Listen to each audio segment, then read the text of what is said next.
Hey guys, it's Gobrins here with you guys again today, and we are talking about survival tips, aka the Black Ops Survival Guide. Very much anticipated for me, and I know you guys have been really waiting for this. A lot of this stuff is just going to be kind of a repetition of what I've said in my Modern Warfare 2 guide. I hope that's okay with you guys, but the same rules, some of the same rules still apply. So keeping that in mind while I explain some of the rules.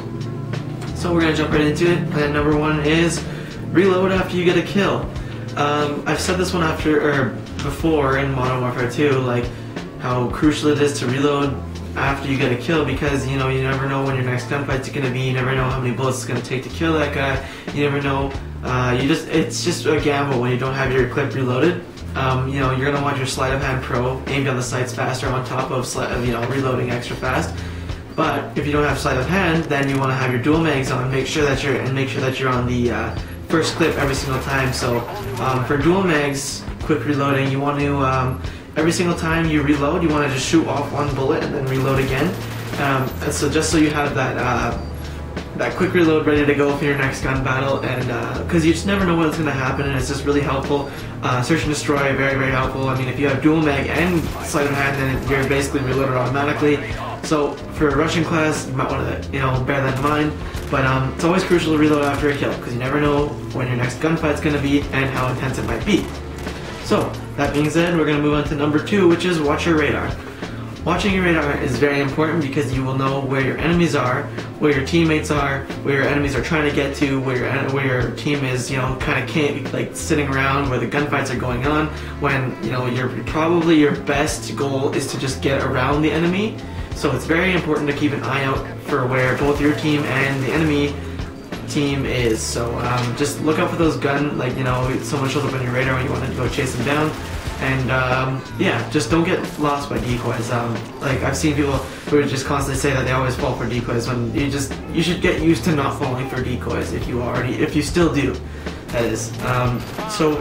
Watching your radar, and it also will help you kind of know your surrounding. Let's say there's an enemy starts to shoot you, and you see him on your radar, and you're not even paying attention to your screen. You can, let's say you have like 10 sensitivity, like quickly turn around and just turn on them, which it happens. It's actually something that will happen often, and happens on a daily basis. So keep that in mind. Number three is listen closely for footsteps or other sound giveaways. Footsteps have been around for a while, unless if you have Ninja Pro, you can kind of hear footsteps because the Ninja Pro lets you hear footsteps a little bit louder, so that will help you with kids that have Ninja, and if they have Ninja Pro as well, they'll be able to hear you. But it's always crucial to just listen for footsteps, and there's other sound giveaways, like a lot more sound giveaways in Black Ops. Like, for example, what I mean by sound giveaway is like a bush rustling, or on launch with the 2 rocket towers that are there. I can't remember what bomb site that is, but there's a bomb site there, and the two rocket towers that are there, when you go up those stairs, it actually makes some noise, and then you can actually hear it when somebody moves up those stairs, because it kind of like sounds like the metal's like creaking. So that's just another sound giveaway. Just listen closely. You're gonna want to buy a headset if you want to get into it. Really, you want to start off with like an X11 or an X1. They're really cheap. X1s I can imagine aren't that expensive anymore. X11s are probably around like 50, 60 bucks, something like that.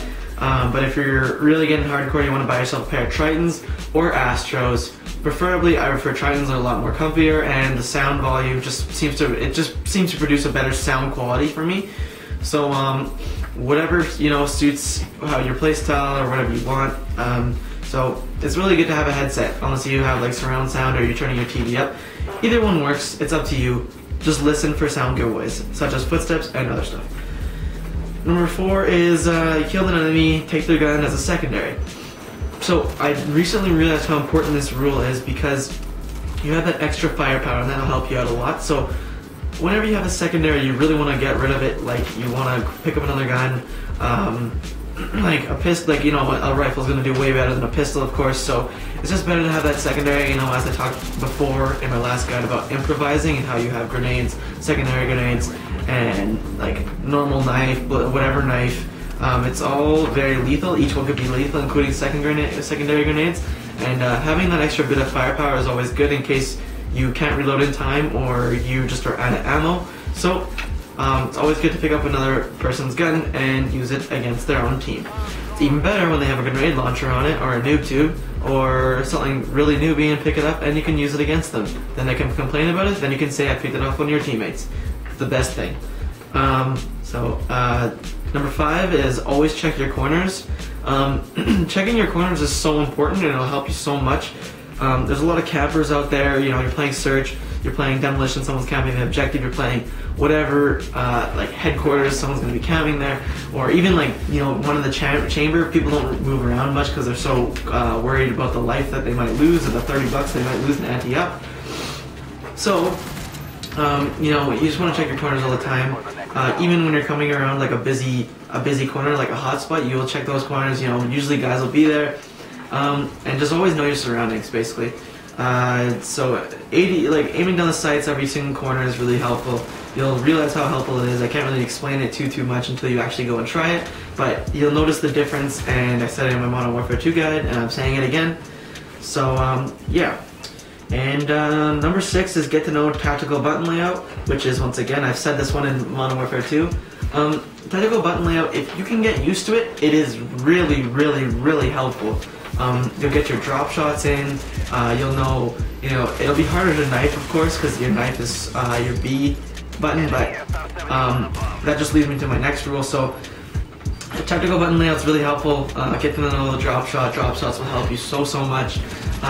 It just helps a lot. So definitely want to be doing that. If you can get used to it, like at first it's kind of hard to get into, but once you get used to it, it's awesome, and you'll never go back to the normal default button layout.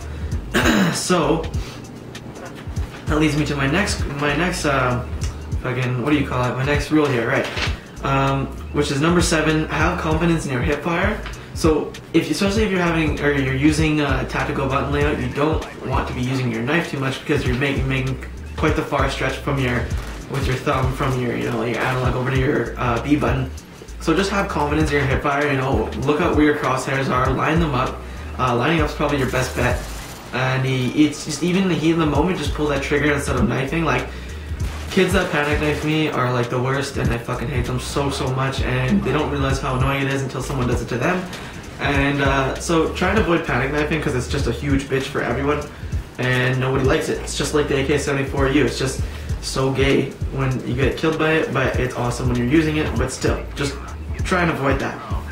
So right, hip fire. You don't have to use steady aim. Just trust the reticles of your crosshairs without steady aim. I kind of find steady aim to be useless. Like, your no scoping stuff looks so much more badass if you're using sleight of hand and whatnot. So, alright. So moving on. 8 is use all of your classes. Once again, I said this in my Modern Warfare 2 guide. You want to use every single class you have. So I have 3 rushing classes. Usually I have about 3 rushing classes set up. Before I prestiged, it was Marathon Pro on 3 of them, and then Ninja Pro on 3 of them. And Marathon Pro was my bomb rushing class, because I play mostly search. And the other 3 were the Marathon Pro ones were attack, and the Ninja Pro ones were defense. So it's just kind of nice to have a tactic up like that.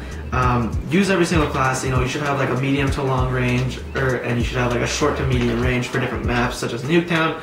And you just want to be using every single one, or else it just kind of feels like a waste that, you know, it's even there. And, you know, try and mix it up a bit, try and change the guns around. Don't have a class that has the same gun, you know. It's just nice to change it up like that, and, you know, have different classes for different maps. That's fairly important. So, and speaking of maps, number 9 is know all your maps and know your routes. I've said know your routes in Modern Warfare 2. It's always good to have 2 routes, like I said before. But knowing your maps is really important. You want to know how to get around the map. You want to know the secrets of the map. You want to know how you can navigate through the map. Undetected, you want to know how to navigate through the map. You know, if you're rushing, you want to know your rush spots. It's just, you want to really get to know your maps, because you want to know what you're doing.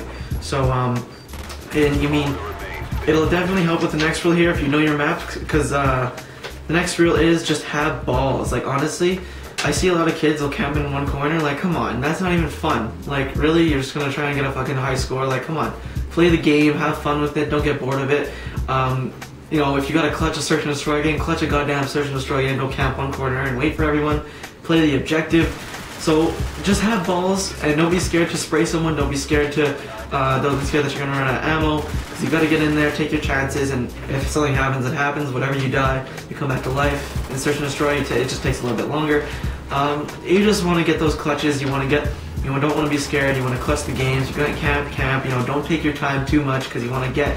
Let's say you have to clutch a game, and you're taking time, and it's just you against them, and the bomb's planted. You can't waste your time being so scared of everything. So, like I said, just have balls, and that relates directly to number 9, which is know your maps, because you want to know how to get around the map. You want to know your best way to get around the map. You want to know where the hotspots are of the map, and so on and so forth.